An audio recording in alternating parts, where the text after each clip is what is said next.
Hello food lovers, welcome to our channel. నేను మీ రాణి ఎర్రంశెట్టి. ఈరోజు చట్నీ చేసి చూపించబోతున్నానండి. ఇడ్లీకి దోశకి చాలా చాలా బాగుంటుందండి ఈ చట్నీ అనేది. అంతేకాకుండా రైస్లోకి కూడా చాలా బాగుంటుంది.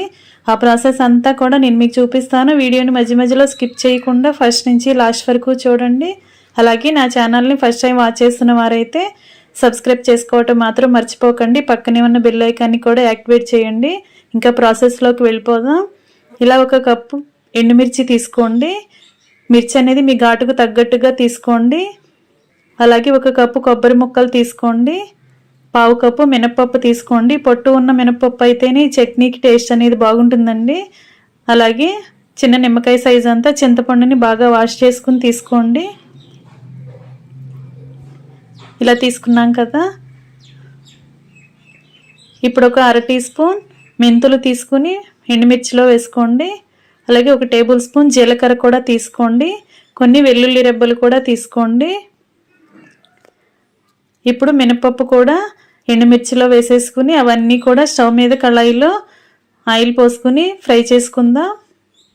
ఇలా మనం వేసిన ఇంగ్రీడియంట్స్ అన్నీ కూడా ఆయిల్లో ఫ్రై చేసుకుని మిక్సీ జార్లో వేసుకుందామండి చల్లారిన తర్వాత. అలా వేసుకున్నాం కదా. ఇప్పుడు పచ్చి కొబ్బరి కూడా కప్పు ముక్కలు కూడా అలా వేసేసుకుందాం. ఇప్పుడు కొన్ని కరివేపాకులు తీసుకోండి. 1 కప్పు కరివేపాకుల్ని కడుక్కుని శుభ్రంగా తీసుకోండి. ఆ రెబ్బలన్నీ కూడా అలా కప్పు రెబ్బలు కూడా వేసుకోండి. కరివేపాకు ఎక్కువగా ఉన్నా కూడా చట్నీకి టేస్ట్ అనేది చాలా చాలా బాగుంటుందండి. ఇలా వేసుకున్నాం కదా. కరివేపాకు కూడా ఆయిల్లో బాగా ఫ్రై చేసుకోవాలి. అలా ఫ్రై అయిన తర్వాత అది కూడా మిక్సీ జార్లో వేసుకుందాం. ఇప్పుడు టేస్ట్కి గల్లుప్పు వేసుకోండి. ముందు కొంచెంగా వేసుకోండి. గ్రైండ్ అయిన తర్వాత చట్నీ టేస్ట్ చూసుకుని చాలకపోతే యాడ్ చేసుకోవచ్చు. ఇప్పుడు ఇదంతా కూడా మిక్సీ చేసుకుందామండి. బాగా గ్రైండ్ చేసుకుందాం. మనం వేసిన మినపప్పు కూడా బాగా నలగాలి. అలాగే కొబ్బరి, మెంతులు, జీలకర్ర, వెల్లుల్లి రెబ్బలు, ఎండుమిర్చి, కరివేపాకు అన్నీ వేసాం కదా. అవన్నీ కూడా బాగా మెత్తగా గ్రైండ్ అవ్వాలి. ఇలా గ్రైండ్ అయిన తర్వాత నేను మీకు చూపిస్తున్నానండి. అదంతా కూడా ఒక గిన్నెలోకి పెట్టేసుకోవాలి. ఈ చట్నీ అనేది ఇడ్లీకి దోశకే కాకుండా రైస్కి చాలా చాలా బాగుంటుందండి.